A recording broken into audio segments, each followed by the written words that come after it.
India दिया था कि कोई बड़ी खबर है, कोई बड़ी गिरफ्तारी की खबर है। 3 नोटिस उनको जा चुके हैं, कॉल अप नोटिस। गिरफ्तारियां अब अमल में आएंगी, आगे आपको नजर आएगा। पंजाब हाँ, असेंबली को समझते हैं, मेरे उनके घर की चीज समझते हैं ना। हर घर से मोहम्मद खान भट्टी निकलेगा, तुम कितने मोहम्मद खान भट्टी मारोगे। पीएसपी और ये डीएमजी ग्रुप के जो हमारे ब्यूरोक्रेट्स हैं ना, उनके खिलाफ भी एक्शन आपको नजर आएगा। नैब में यही केस 2021 में ड्रॉप हुआ। एंटी करप्शन क्या अचीव करना चाहता है इनको गिरफ्तार करके? इमरजेंसी लगेगी या नहीं लगेगी? शहबाज शरीफ साहब जो हैं वो अपने ऊपर कंटेम्प्ट लगवा लेंगे। दो दो टुकड़ों में इलेक्शन नहीं होने, सुप्रीम कोर्ट कह दे, आईएमएफ कह दे, अमेरिका कह दे, जो मर्जी कह दे।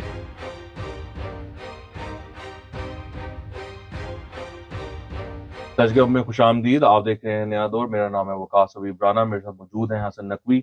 कल हसन, आपने इंडिया दिया था कि कोई बड़ी खबर है, कोई बड़ी गिरफ्तारी की खबर है। तो क्या खबर है, जरा बताएं हमें। खबर ये है कि आपको याद होगा, हमारे सूबे में पहले एक वज़ीर आला भी रहे हैं परवेज़ इलाही साहब, उनके फ्रंट मैन मुबैना और करीबी साथी मोहम्मद खान भट्टी साहब पहले पकड़े गए थे। हम्म। और उन्होंने जो जो बातें की थी वो भी आप सबके सामने हम पहले लेके आते रहे। हम्म। अब होने ये जा रहा है कि जब परवेज़ इलाही साहब असेंबली में रहे ना स्पीकर 2 दफा। वीडियो आने से पहले आप जी, मैंने वो 3 मार्च को बता दिया था कि वीडियो में क्या होगा। फिर वीडियो 13 मार्च को आई, वो हमारी ही थी वीडियो, और उसमें जी, वो सारे हमने इंतखाबात किए थे, वो सब हमारी वीडियो नहीं थी पर। मतलब हमने जो इंतखाबात किए थे वो चीज़ें सब सही साबित हो गई। हाँ, अब इशू ये है कि मोहम्मद खान भट्टी साहब, सॉरी, ये चीफ मिनिस्टर साहब जो थे, जिनको वो इमरान खान साहब डाकू कहते थे शायद, पंजाब का पंजाब का डाकू, सबसे बड़ा डाकू। सबसे बड़ा तो डाकू, वो जो सबसे बड़े डाकू थे ना, उन्होंने डाकू इन चीफ।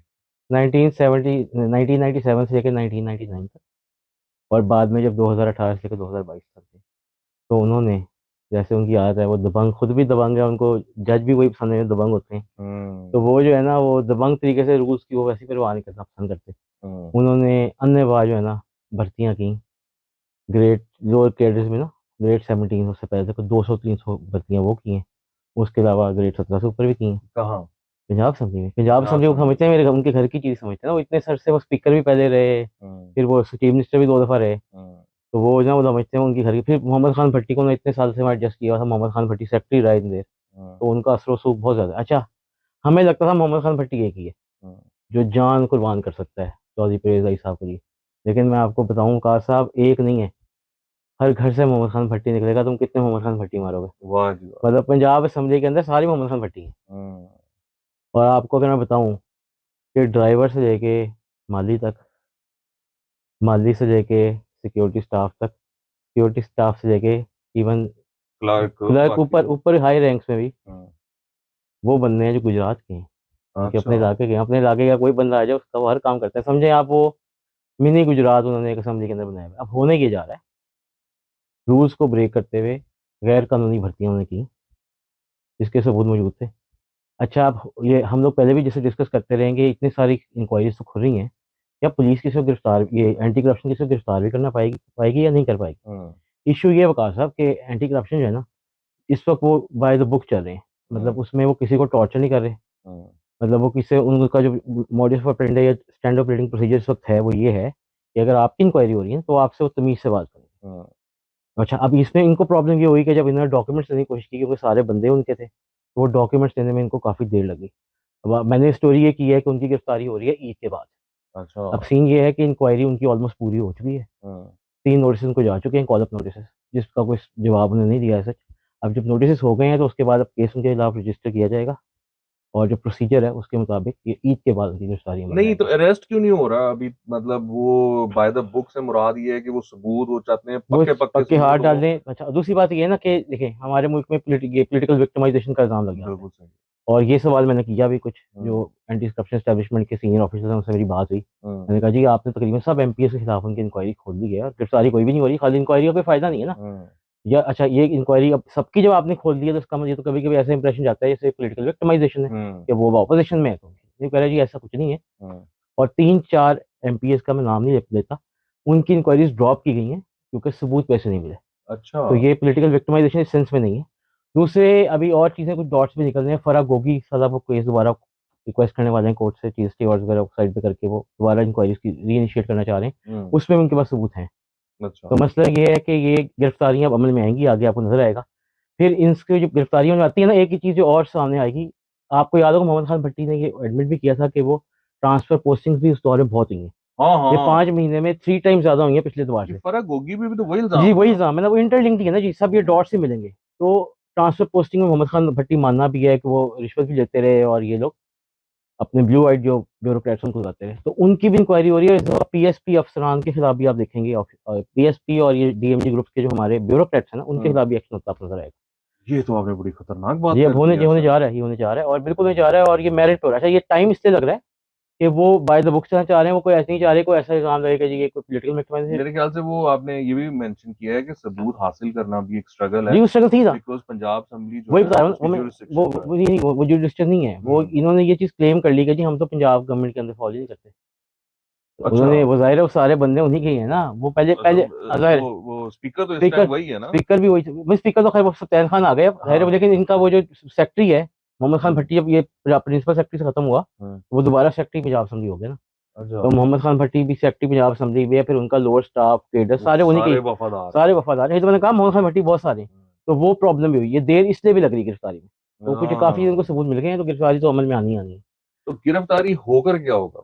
देखिए मुमताज साहब, वो तो हमने देखा है हमारे मुल्क में ये ताकतवर जो लोग हैं ये किसी ना किसी से बच जाते हैं। अभी फिलहाल खबर यही है कि गिरफ्तारी होगी, लेकिन इस दफा इनके पास सबूत ऐसे हैं। अच्छा, एक और इंटरेस्टिंग बात आता हूँ, नहीं, एक और इंटरेस्टिंग बात बताता हूँ। जो नैब में यही केस 2021 में ड्रॉप हुआ था। हम्म, नैब ने इंटरेस्ट शो नहीं किया था और कहा था जी ये 1997 के 99 तक लोग भर्ती हुए थे ना, वो काफी सारे फौत हो गए हैं, रिटायर हो गए हैं, तो कोई सबूत नहीं है, क्योंकि उस वक्त इमरान खान साहब जो थे ये उनके हाँ, इत्तेहादी थे हम्म, और उनको जरूरत भी थी इनको, एक दूसरे को ब्लैकमेल करते थे, हम्म, और शहजाद अकबर साहब के कंट्रोल में था नैब, हम्म। तो उस वक्त ये बच गए। एंटी करप्शन क्या अचीव करना चाहता है इनको गिरफ्तार करके? मतलब उनका कोई प्रोसीजर है जो उन्होंने कंप्लीट करना है, और इनसे वो इंकशाफात एक्सपेक्ट कर रहे हैं, सबूत एक्सपेक्ट कर रहे हैं, वो उनका क्या मकसद है? देखिए उनका मकसद तो यही है कि करप्शन के बात की होती रही माजी में कि जी करप्शन बिल्कुल नहीं थी, लेकिन करप्शन हर चीज को जो देख रहे हैं। अभी आपको मैं एक और बता दूं, बात निकली है तो बता देते हैं।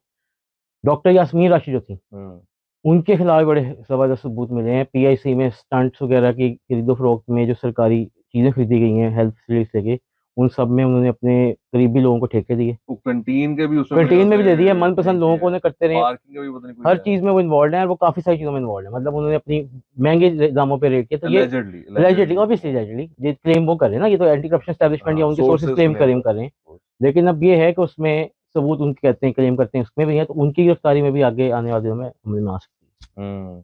तो आपको पता है परवेज इलाही साहब जो है वो पीटीआई के सदर हैं।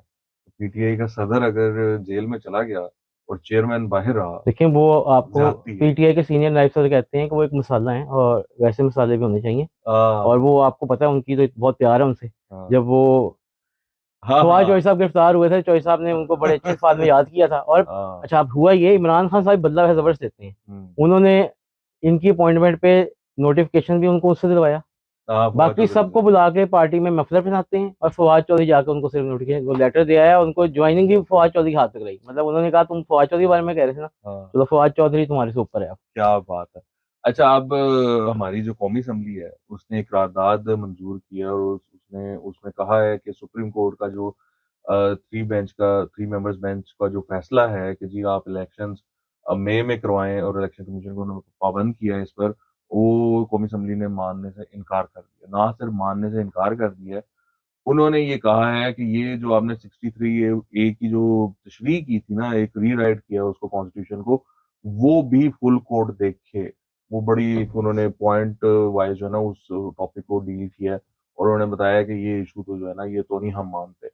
ये जो पॉलिसी अब ये मैं ना मानूं वाली, ये क्या इसका एंड क्या होगा? और मुझे ये बताएं कि इलेक्शंस तो आपने कहा था कि नहीं होने, वो तो नहीं हो रहे, वकास साहब लेकिन ने वो आपको ये अब भी, मुझे बताएं इमरजेंसी लगेगी या नहीं लगेगी? वकास साहब वो है लास्ट रिजॉर्ट। ठीक है, इकोनॉमिक इमरजेंसी। वो है लास्ट रिजॉर्ट, वो हम पहले भी बात कर चुके हैं कि वो इस पे भी गौर कर रहे हैं मुख्तलिफ हल्के भी, बाकी हमारे जो केस भाग दौड़ जिनके हाथ में। हम्म, अब ये देखिए, हमने आपको कुछ दिन पहले हमने शो पे भी कहा था कि जहांगीर तरीन साहब की और नवाज शरीफ साहब की डिसक्वालिफिकेशन खत्म हो गई।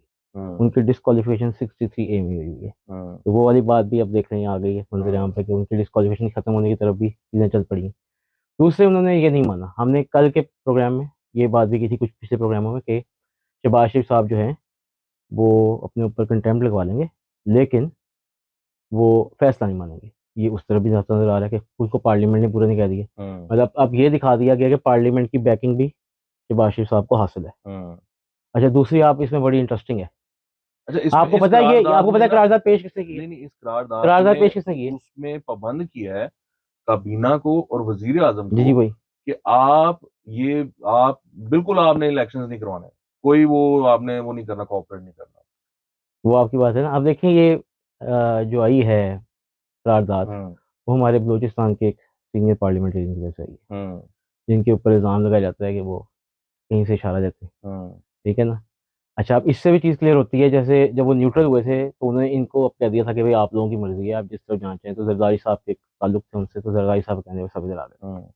अब जिस तरह कहा जाता है कि लोग बातें चहमगोइयाँ कर रहे हैं कि शायद एस्टेब्लिशमेंट या वो दोबारा टिल्ट की कोई शायद खान साहब की तरफ पॉपुलैरिटी को, तो इससे वो भी क्लियर हो गई कि वो एस्टेब्लिशमेंट अभी तक तो न्यूट्रल ही है, कि ये अपने फैसले खुद कर रहे हैं, और वो उस पार्लियामेंटेरियन से लाई गई है जिसके उनके बारे में कहा जाता है कि शायद ये किसी हम्म। के कहने पे आते जाते हैं। अच्छा देखिए, अब मसला पता है क्या है? हम्म। आप कोर्ट ने एक जो फैसला दिया ना, वो तो इनको ना मानना पड़ना है। ये करारदाद से कुछ नहीं होने वाला। तो बिल्कुल नहीं होना ये करारदाद से, लेकिन वकार हाँ। साहब ये करारदादों से कुछ नहीं होना। मैं आपकी बात से एग्री करता हूँ, इनको हाँ। करना पता है करेगा। हाँ। जो रेफरेंस की बातें ये हो रही है ना, इनके ये विजिटिंग पार्टी, हम्म। इनको रेफरेंस ही दायर करना पड़ेगा सुप्रीम उन जुडिशल जुडिशल काउंसिल काउंसिल में। में जाके इन जजेस के खिलाफ हम्म। पूरा स्टैंड लेना पड़ेगा। ये करारदाद तो वो उड़ा के रख देंगे, वो चीफ जस्टिस साहब ऐसे कुछ नहीं मान रहे इनका। लेकिन चीफ जस्टिस साहब से मेरे ख्याल में ना बहुत सारी पार्टी से भी उनको सजेस्ट किया था, सीनियर लॉयर्स ने, सीनियर पार्लियामेंटेरियंस ने, बार्स ने, तकरीबन सब बार्स ने एक बार को छोड़ के, कि आप फुल कोड बना दें। अगर वो फुल हम्म। कोड बना देते ना, हम्म। तो ये जो ये पीडीएम की पार्टीज हैं, दूसरी पार्टीज भी हैं, और खान साहब तो खुद कह चुके थे कि मुझे कोई फर्क नहीं पड़ता। हाँ। आपको याद होगा हमारी जासफर साहब जो उनके सीनियर लीडर, हमसे हम्म। उन्होंने इंटरव्यू में यही कहा कि हमारी पार्टी को इससे कोई फर्क नहीं पड़ता, हम्म। 3 मेंबर हो, 5 मेंबर हो, फुल बेंच। हम्म। तो अगर फुल बेंच बना देते, जो इतने सारे ये इस वक्त खुद भी शिकार हैं, कंट्रोवर्सी में फंसे हुए हैं, हम्म। लोग उनको इतबार नहीं करे, तो वो अपना इतमाद एक तो बहाल करने में कामयाब रहते। दूसरे एक मेरे ख्याल में कहा सर इससे इंटरलिंक्ड है, एक जो गलती और हो रही है ना, वो उन जजेस को इन्वॉल्व किया जा रहा है जिनके ऊपर पीडीएम की पार्टी को तहफुजात है। हाँ। भाई अगर आपने हाँ। निगरान जज जस्टिस जैसे साहब को लगा दिया, हमारे लिए काबिल एहतराम है, नहीं, लेकिन वो उनके, नहीं लगाया है, मेरा नहीं ख्याल सर लगाया है। वो ये बात सुने ना, वो मतलब उनके बारे में बात तो हो रही है ना, बेंच पे भी जो आपने बेंच बनाया है, जो उसके काजी फईसा साहब को साइड पे करने के लिए, मतलब हम्म। उनकी पिटीशन को देखने के लिए, उसमें सारे वो लोग थे जो आपके लाइक माइंड थे। हम्म। तो अगर आप दूसरी तरफ के जज लें जिन पे एतराज हो रहा है, उनको जरा साइड पे कर दें, हम्म। या वो बेंच का पार्ट खुद ही ना बने, जैसे हमारे मुल्क में होता है usually, hmm. Hmm. Out of principle ही वो खुद ही प्रिंसिपल नहीं, स्टैंड। वो तो देखिए ना, वो नहीं हो रहा। अब इसमें देखें, मसला ये है कि ये करारदादों से भी कुछ नहीं होगा और रेफरेंस से भी कुछ नहीं होगा। ये वो सुप्रीम जुडिशल काउंसिल में एक छोड़ के 10 वकार भेज दें। साहब लड़ाई यूं ही चलती रहेगी। वो चीफ जस्टिस जो है वो इजलास नहीं वकार बुलाएंगे, साहब और जब वो इजलास नहीं बुलाएंगे तो कुछ भी नहीं होगा। अब आप कहते हैं अगर कि जी हम इकोनॉमिक इमरजेंसी लगा देते हैं, गवर्नमेंट कहती है, तो वो उससे भी कुछ नहीं होना। बिकॉज यू सी, वो एक तो लगानी बहुत मुश्किल है, वो आपको आईएमएफ के साथ आप टाइड डाउन है, आप वकार मुल्की साहब ये हालात हैं। आपको मैं नहीं बता। आप देखिए ना, आपने सारे जो है चीजें खोली हैं, इंपोर्ट खोल लिया है, सारे मामला खोले हैं, क्योंकि आप आईएमएफ ने आपको कहा है कि भाईजान खोल लें सारा कुछ, ये आपने जो बंद किया हुआ है। आपने पेट्रोल की प्राइसेस बढ़ाई हैं, you know we are moving towards reaching an agreement with IMF. तो it's just not gonna happen. ये जो बातें कर रहे हैं ना कि जी हम वो कर देंगे, वो कर देंगे, ये कुछ भी नहीं होना।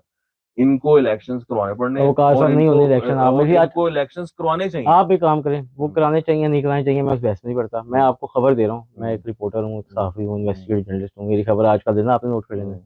ठीक है? और फिर मैंने आपसे पूछना है जब इलेक्शन नहीं होंगे, ये अगर इलेक्शन हुए, हम्म। अगर एक बार फिर अगर, तो वो दोनों समझे होंगे, मैं चारों समझे होंगे इकट्ठे होंगे, हम्म। सात कौमी समझे होंगे, दो दो टुकड़ों में इलेक्शन नहीं होने, सुप्रीम कोर्ट कह दे, आईएमएफ कह दे, अमेरिका कह दे, जो मर्जी कह दे, इलेक्शन जो हैं वो सारे इकट्ठे होंगे।